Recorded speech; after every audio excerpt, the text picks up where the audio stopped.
শাস্ত্ৰী বাইদেউ এদিন সাক্ষাৎকাৰ এটাত কৈছিলে যে আপোনালোকে তাত হাজবেণ্ড ৱাইফ বুলি মাত্ৰ আপোনালোকে থকা ঘৰটোতে আপোনালোকে জানে, বেলেগে কাম কৰিবলৈ গ'লে বহুতে মানে কাম কৰি থকা অৱস্থাটো বহুতে নাজানে। অসমৰ পৰা যদি কোনোবা বৰ্তমান ল'ৰা ছোৱালী মুম্বাইত গৈ শিকিব বিচাৰে বা আপোনালোকৰ লগত তাত যদি একাডেমিকেলি কোৰ্চ কৰিব বিচাৰে বা প্ৰীতম দাহঁতৰ লগত সান্নিধ্য পাবৰ কাৰণে বা আপোনালোকৰ লগত সান্নিধ্য পাবৰ কাৰণে তাত যদি পুৰা প্ৰফেচনেলি একাডেমিকেলি শিকিব বিচাৰে, যিটো আপুনি ৰাষ্ট্ৰীয় বঁটা পাইছিলে, সেই বঁটাটো কোনটো গীতৰ আছিলে ছাৰ? সেইটো মই নমস্কাৰ প্ৰিয় দৰ্শক, আপোনালোকক আমি আকৌ এবাৰ চিনাকি কৰি দিবলৈ লৈছো এই মন গীতৰ এই ব্যস্ততাৰ মজিয়া, এক সাংস্কৃতিক সাহিত্যিক কলা সংস্কৃতিৰ এক ৰসঘৰা। এই ৰসঘৰাৰ মাজত আকৌ এজন ব্যক্তিক আমি লগ পালো। সেই ব্যক্তিজনে হৈছে আমাৰ অসমৰ সম্পদ বুলি ক'লেও ভুল নহ'ব, ধ্ৰুৱজ্যোতি ফুকন ছাৰ। নমস্কাৰ ছাৰ। নমস্কাৰ। আপুনি মুম্বাইৰ পৰা ব্যস্ততাৰ মাজত আহি এই মন গীতৰ যিসকল পাৰ্টিচিপেণ্ট তেখেতসকলক অকণমান প্ৰশিক্ষণ প্ৰদান কৰিছে, আৰু লগতে কালি মই দেখা পালো আপোনাৰ তত্ত্বাৱধানত ছানী এমাৰে ইতিমধ্যে অৰিজিত সিঙৰ বহুকেইটা জনপ্ৰিয় গীত তেখেতে চাউণ্ড ডিজাইন কৰিছে। আমাৰ যিখিনি পাৰ্টিচিপেণ্ট আছে তেখেতসকলে শিকিছে, লগতে ময়ো শিকিছো। কিমান এটা ভাল মমেণ্ট, খুব ভাল লাগিছে। ছাৰ, মন গীতৰ লগত আপুনি কেতিয়াৰ পৰা আপুনি জড়িত? মন গীতৰ পৰা মই একদম প্ৰথম বছৰৰ পৰা জড়িত আছিলোঁ। হয়, বছৰি 2018, হয়, 2018 বছৰ। এইটো মানে আৰম্ভণিৰ পৰাই আৰম্ভণিৰ পৰা, প্ৰথমবাৰৰ পৰা। আৰু মেইনলি কৌশিক নাথ, হয়, আদিল হুছেইন হয়, আৰু উৎপল বগজাৰী, এইকেইজনে মিলি পেলাই তেওঁলোকৰ ব্ৰেইন চাইল্ড একচুৱেলি এইটো গোটেইটো। মোক ফোন কৰিলে তুমি এনেকে এনেকে আহিব লাগিব বন্ধু। হয়, কৌশিক নাথ আৰু মই মানে সৰুৰ পৰা একেলগে একে স্কুলতে পঢ়া ক্লাছ ফ্ৰেণ্ড আছিলে, গতিকে আমি একেলগে আহি সেইটো প্ৰথমবাৰ অলপ অনুষ্টুপীয়াকৈ ষ্টাৰ্ট কৰা হ'ল। কিন্তু লাহে লাহে লাহে লাহে যেতিয়া বাঢ়ি আহিল, আমাৰ বেছ পপুলাৰো হৈছে এতিয়া। মন গীত বুলি ক'লে প্ৰথমতেতো কোনেও নাজানিছিলে, মাজতে খালি আমাৰ পেণ্ডেমিকৰ সময়ত এবছৰ আমি পাতিব নোৱাৰিলো, কিন্তু সেই বছৰ আমি কৰিছো, কিন্তু আমি অনলাইন কৰিলো সেই বছৰ। অনলাইন কৰি পেলাই সেই বছৰ আমি কৰিছো, গতিকে এই বছৰৰ সৈতে আমাৰ I think this is 9th year। আৰু আমি খুবেই গৌৰৱ কৰো যে ধ্ৰুৱজ্যোতি ফুকন ছাৰে ইতিমধ্যে ভাৰতীয় সংগীত জগত অৰ্থাৎ বলিউডৰ সংগীত জগতত বাৰুকৈ খোপনি পুতিছে, লগতে আমাৰ সম্পদ হিচাপে আমাক অসমক প্ৰতিনিধিত্ব কৰি বলিউডৰ বহুকেইখন জনপ্ৰিয় চিনেমাৰ জনপ্ৰিয় গীতৰ ইতিমধ্যে আপুনি পৰিচালনা কৰিছে বা আপুনি শব্দ ডিজাইন কৰি চাউণ্ড ডিজাইন কৰিছে। সেই ক্ষেত্ৰত কওকচোন ছাৰ, আমাৰ অসমৰ পৰা এই মৰাণৰ পৰা গৈ আপুনি তাত কেনেধৰণে আপুনি প্ৰথম খোপনি পুতিছিলে? বহুতে জানে, কিন্তু আকৌ এবাৰ ফহিয়াব বিচাৰিছো অকণমান। একচুৱেলি 1993ত মই এবাৰ মুম্বাই গৈছিলোঁ প্ৰথম। আমাৰ অসমীয়া এলবাম এটাৰ তাতে ট্ৰেকবিলাক ইয়াতে হৈছিলে, আৰু ভইচ ডাবিং আৰু কিছুমান ইনষ্ট্ৰুমেণ্ট ডাবিং তাতে মুম্বাইত কৰা গৈছিলে। তেতিয়া প্ৰথমবাৰৰ কাৰণে মুম্বাইত গৈছিলোঁ। তাতে কিবা অলপ সুবিধাবশতঃ মই কেইবাজনো তাতে মিউজিক ডাইৰেক্টৰৰ লগত মোৰ চিনাকি হ'ল। তাৰ ভিতৰতে প্ৰথম হ'ল আনন্দ ৰাজ আনন্দ। তো আনন্দ ৰাজ আনন্দৰ লগত মোৰ চিনাকি হোৱাৰ পিছত মই তেখেতৰ কাৰণে তাতে ইমিডিয়েটলি 3টা গান মোক কৰিব ক'লে। সেই 3টা গান মষ্ট প্ৰবলি কিবা এখন টেলিফিল্মৰ আছিলে, সেইটো কৰিলোঁ। সেই সূত্ৰে লাহে লাহে তাৰপিছতে মই আকৌ তেখেতে গুৱাহাটীলৈ আমাৰ কামবিলাক পঠাই দিয়ে। সেই কামবিলাক মই গুৱাহাটীৰ আমাৰ ষ্টুডিঅ'ত গুৱাহাটী ষ্টুডিঅ'ত ৰেকৰ্ডিং কৰি ট্ৰেকটো বেচিকেলি IT2 বনাই পঠাই দিওঁ, আৰু তাতে বাকী ভোকেল ডাববিলাক।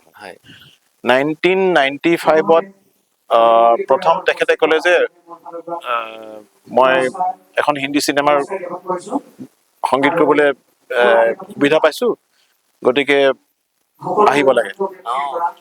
তো 95ত মই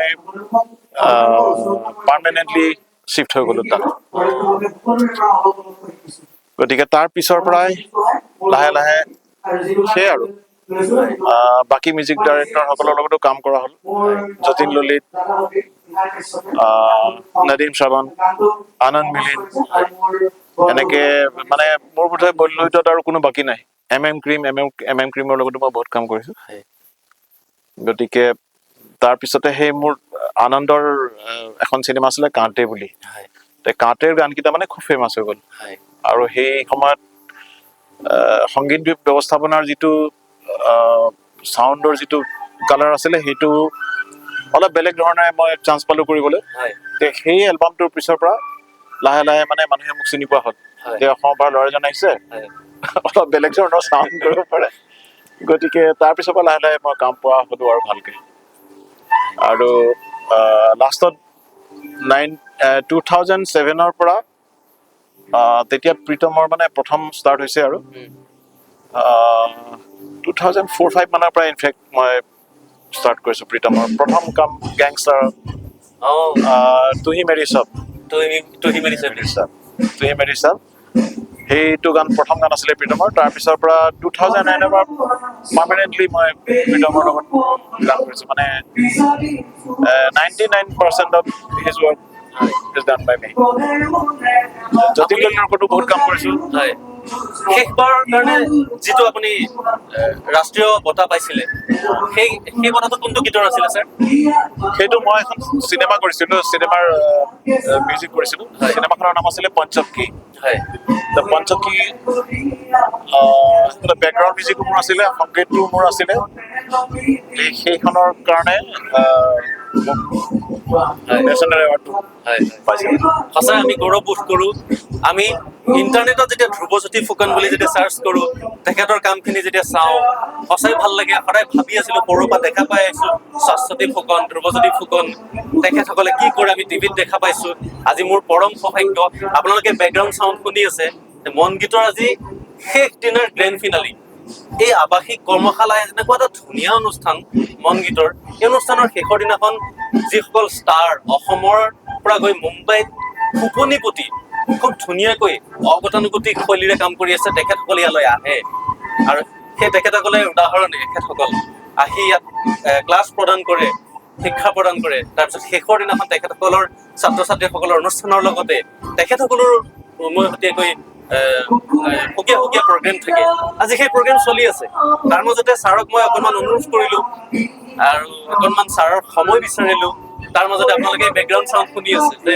অনুষ্ঠান চলি আছে মই ছাৰৰ পৰা আকৌ এবাৰ সুধিব বিচাৰিছোঁ শাশ্বতী বাইদেউৰ কোনটো গীত আপুনি নিজে কৰোঁতে আপোনাৰ এটা বেষ্ট মমেণ্ট বনিছিল আপোনাৰ জীৱনত শাশ্বতীৰ এটা গান আছে ষ্টাম্প বুলি চিনেমা এখন হয়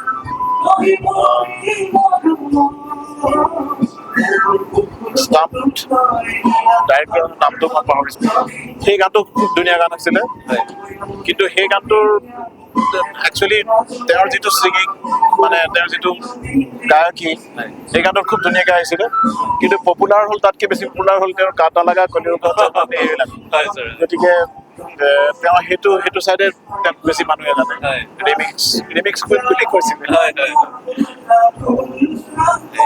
আৰু প্ৰথম অৱস্থাত আমি যেতিয়া সৰুতে টিভি চাইছিলোঁ তেতিয়া শাশ্বতী বাইদেৱে এদিন সাক্ষাৎকাৰ এটাত কৈছিলে যে আপোনালোকে তাত হাজবেণ্ড ৱাইফ বুলি মাত্ৰ আপোনালোকে থকা ঘৰটোতে আপোনালোকে জানে বেলেগে কাম কৰিবলৈ গ'লে বহুতে মানে কাম কৰি থকা অৱস্থাটো বহুতে নাজানে হয়নে ছাৰ সেইটো আমি ইচ্ছা কৰিয়ে কৰিছিলোঁ কাৰণ মই কেতিয়াও নিবিচাৰোঁ যে মোৰ নাম লৈ পেলাই তেওঁক কোনোবাই ফেভাৰ কৰক বা তেওঁৰ নাম লৈ পেলাই মোক কোনোবাই ফেভাৰ কৰক মানে আমি নিজৰ যিটো আমাৰ টেলেণ্ট আছে সেইটোৰ যোগেদি আমি যাতে কাম কৰোঁ ইভেন মোৰ ল'ৰা ছোৱালীকেইটাকো মই কেতিয়াবা মোৰ নাম ক'ব নিদিওঁ বা শাশ্বতীটোৰ নাম ক'ব নিদিওঁ আৰু মই ভাবোঁ যে সেইটো একচুৱেলি এটা ডাঙৰ সেইটো যদি ছাকচেছ পোৱা যায় তেনেকৈ কৰি এইটো গোটেই জীৱনটোৰ কাৰণে এটা ডাঙৰ মানে কনফিডেঞ্চ দিয়ে যে মই কাৰো নাম লৈ বা কাৰো সহায় লৈ অহা নাই মই নিজৰ টেলেণ্টৰ ওপৰত আহিছোঁ গতিকে সেইটো আমাৰ নিচিনা শিল্পীৰ জীৱনত সেইটো বিৰাট দৰকাৰী বস্তু মই গতিকে সেইটোৰ পৰা সদায় মানে সাৱধান আৰু যে সেইটো যাতে তেওঁলোকে নিজে কৰিব পাৰে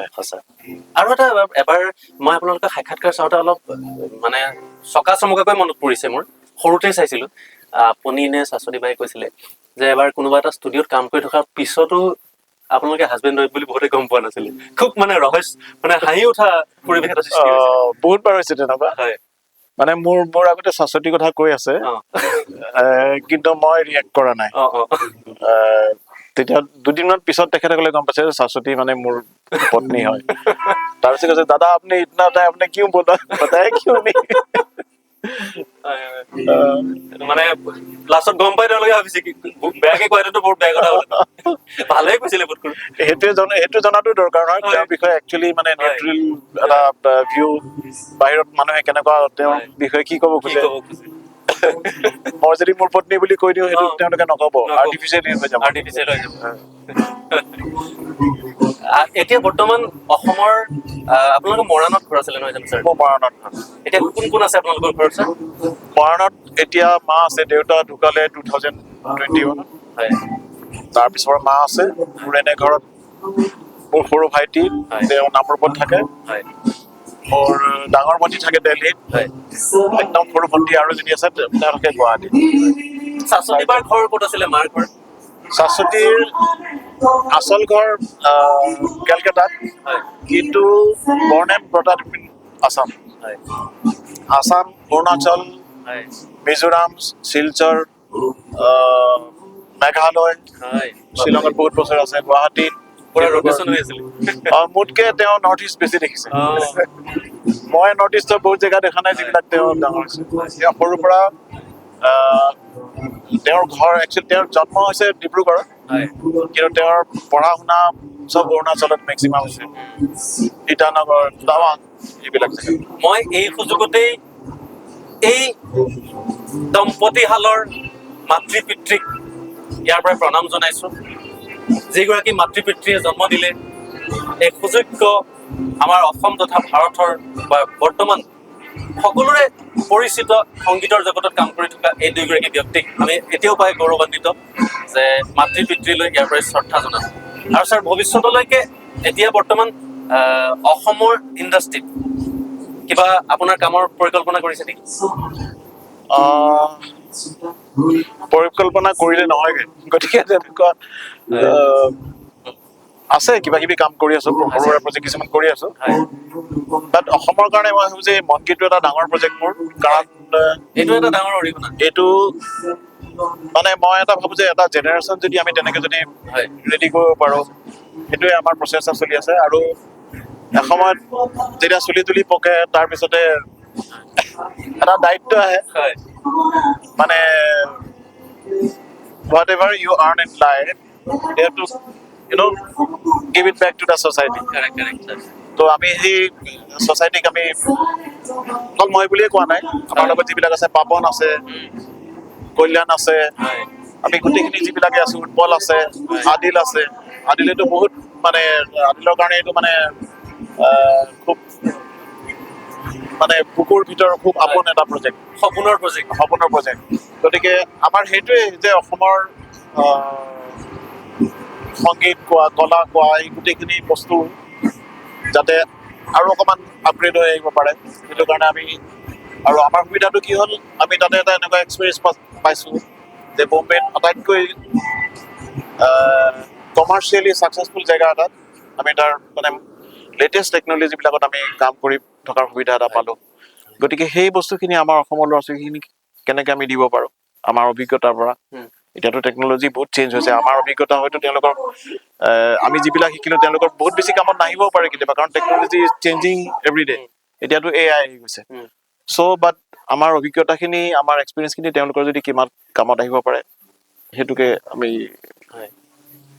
ট্ৰাই কৰি আছোঁ। মই এটা কথা সুধিব বিচাৰোঁ ছাৰ, যিমানেই আৰ্টিফিচিয়েল ইণ্টেলিজেঞ্চ নাহক,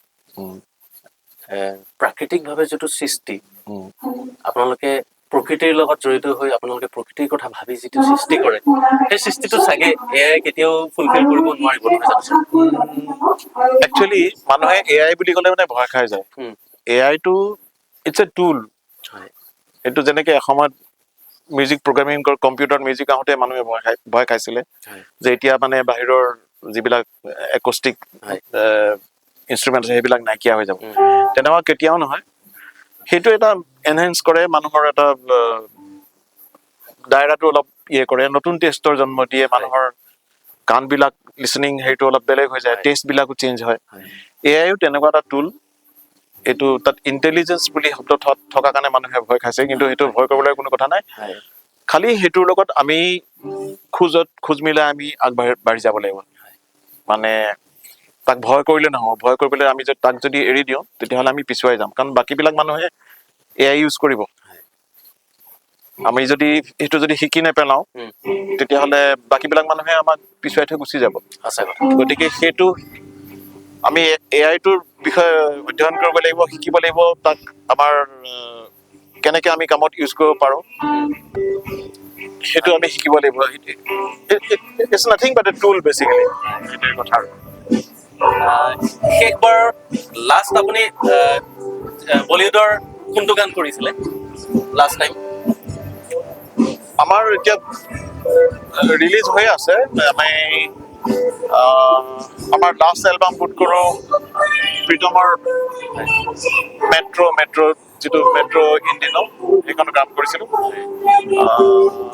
তাৰপিছতে বহুত আছে মনত নপৰে দিয়া সময়ত আমাৰ বছৰত প্ৰায় 10-12টা এলবাম ৰিলিজ হয় চবৰ মিলি অকল প্ৰীতমৰে নহয় বাকীবিলাকৰ মিউজিক ডাইৰেক্টৰো কাম কৰোঁ অংকিত তিৱাৰী বহুত কাম কৰিছোঁ তাৰপিছতে বিশেষ ফিল্মৰ বহুত জিৎ গাংগুলীৰ কাৰণে কাম কৰোঁ বহুত বেলেগ বেলেগ ধৰণৰ কাম হৈ থাকে এতিয়াও বহুত কাম অলৰেডি ৰিলিজৰ কাৰণে ৰেডি হৈ আছে এই বছৰ ৰিলিজৰ যথেষ্ট ৰেডি আপুনি কিমানটা ভাষাত আজিলৈকে সংগীতৰ কাম কৰিছে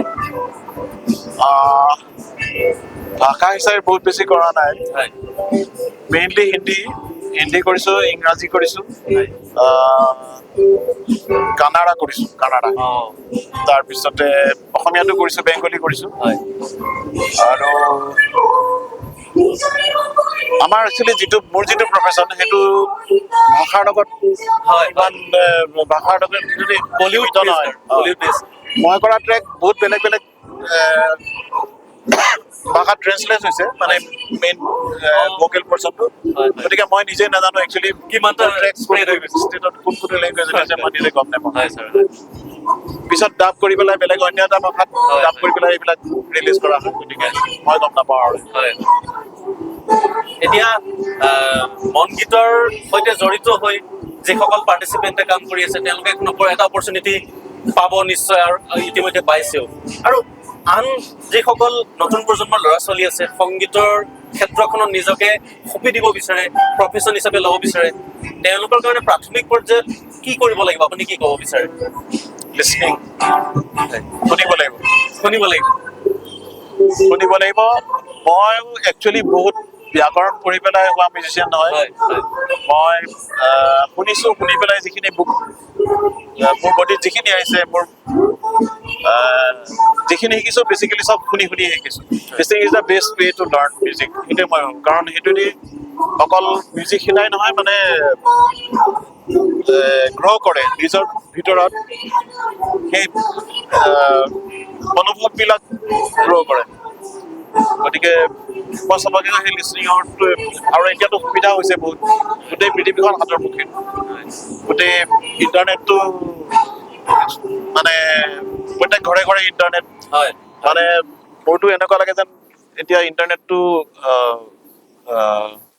it should be like birth right হয় হয় ইট ইজ অলমষ্ট লাইক হৈ গৈছে গতিকে সেইটোৱে আমাৰ গ্ৰ'থত বহুত হেল্প কৰিব যিকোনো শিকিবৰ কাৰণে নট অনলি মিউজিক যিকোনো বস্তু শিকিবৰ কাৰণে এতিয়া ইণ্টাৰনেটটো ইমান সুবিধা হৈ গৈছে আৰু গোটেই ভাৰতবৰ্ষত ইণ্টাৰনেটৰ যিটো সুবিধা আছে একদম গাঁৱে ভূঞে বহুত ইভেন US-টো মই বহুত জেগাত গৈছোঁ আছে তাতো বহুত হাই স্পীড নেটৱৰ্ক পায় কিন্তু আমাৰ নিচিনা ইমান ফাষ্ট নহয় আমাৰ মানে কিবা কাৰণে আমাৰ পপুলেশ্যন বহুত বেছি কাৰণে নে কি কাৰণে মাৰ্কেটটো খুব ভাল হৈ গ'ল আৰু তাৰ কাৰণে ইণ্টাৰনেট ইজ এভেইলেবল এভৰিৱেৰ গতিকে সেইটোৰ পৰা আমাৰ বাহিৰৰ মিউজিক শুনা ইণ্টাৰনেশ্যনেল মিউজিক শুনা সেইবিলাকৰ কাৰণে বা বাহিৰৰ কথা টেকনিকবিলাক শিকাৰ কাৰণে বহুত ডাঙৰ সুবিধা এটা হৈছে অসমৰ পৰা যদি কোনোবা বৰ্তমান ল'ৰা ছোৱালীয়ে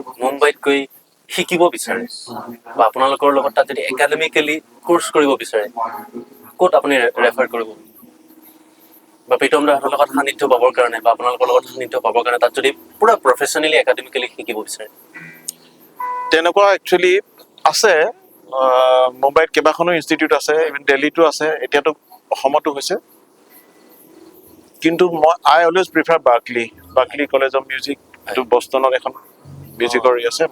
মোৰ ওচৰত যোন আহে মই সকলোকে তেওঁ সেইটোৱে কওঁ। স্পেইনতো এখন আছে তেওঁলোকৰ ব্ৰাঞ্চ। খুব ডিটেইলত যদি শিকিবৰ কাৰোবাৰ ইচ্ছা আছে তেতিয়াহ'লে Berkeley is the best place to learn about music production, even business of music, everything.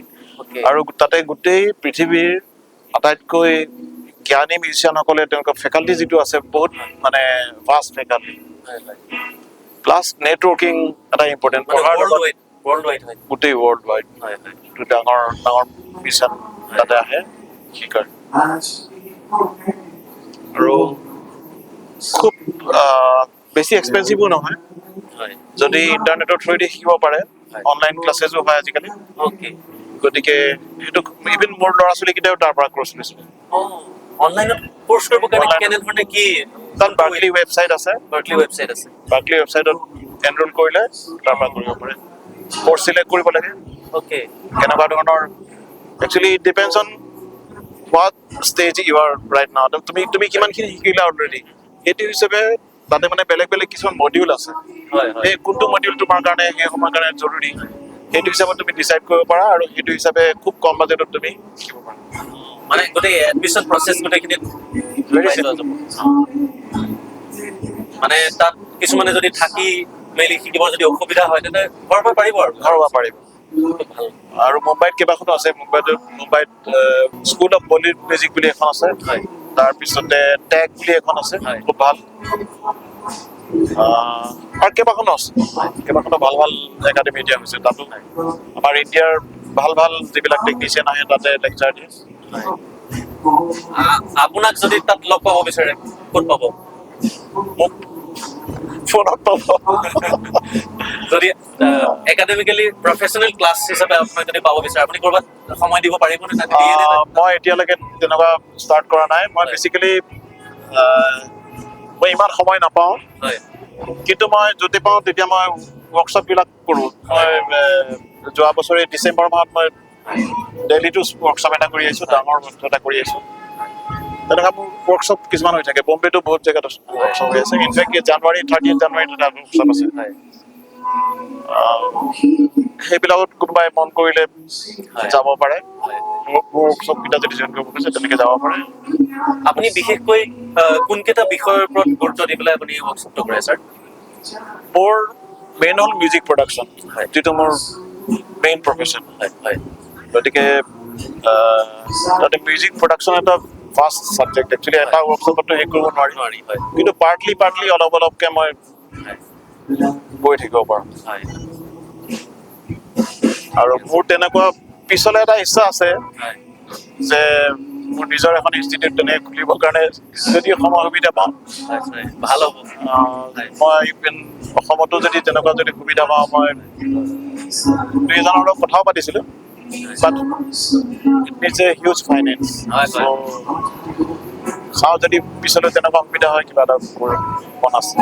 নতুন প্ৰজন্মই আগ্ৰহী হৈ থাকক, অতি সোনকালে ধ্ৰুৱজ্যোতি ফুকন ছাৰৰ ইনষ্টিটিউট খোলাৰ হেঁপাহটো পূৰণ হওক, যাতে আহিবলগীয়া প্ৰজন্মই ছাৰহঁতৰ পৰা অতি সোনকালেই আমি আশা কৰোঁ যিমান পাৰি সোনকালে আপোনাৰ সপোনটো পূৰণ হওক। আপোনাৰ সপোন মানে আমাৰ সপোন, আমাৰ বন্ধু ভাইটি ভণ্টি সকলোৰে সপোন পূৰণ হোৱাৰ দিশটো যাতে চমু চাপি আহে। আপোনাক তেতিয়া মুম্বাইতকৈ অসমত তেতিয়া বেছি সময় পোৱা যাব। আমি নহয় জানো ছাৰ? আপুনি ব্যস্ততাৰ মাজতো অকণমান সময় দিলে, আৰু মোৰো সপোনটো পূৰণ হ'ল। সদায় বেলেগ স্ক্ৰীণত, টিভিৰ স্ক্ৰীণত, মোবাইল স্ক্ৰীণত আপোনাক দেখি থাকোঁ। সৰুৰ পৰা দেখি আহিছোঁ, আজি একেলগে বহি অকণমান গুৰুৰ সান্নিধ্য লাভ কৰিলোঁ, খুব ভাল লাগিল। অশেষ ধন্যবাদ জনালোঁ। আৰু আপোনালোককো ধন্যবাদ জনালোঁ। এনে এজন ব্যক্তি আমি সহজতে নাপাওঁ, অসমত সহজলভ্য নহয়। তেখেতে মনগীতলৈ আহি আমাক অকণমান সময় দিয়াৰ বাবে, আৰু আপোনালোকে এই সময়কণ চোৱাৰ বাবে, এই ভেলুৱেবল সময়খিনিক আপোনালোকে প্ৰাধান্য দিলে, তাৰ বাবে অশেষ ধন্যবাদ জনালোঁ। চাই থাকিব ভৱিষ্যতলৈ নমামি অসমৰ জাতীয় জীৱনৰ দস্তাবেজ। ধন্যবাদ ছাৰ। ধন্যবাদ।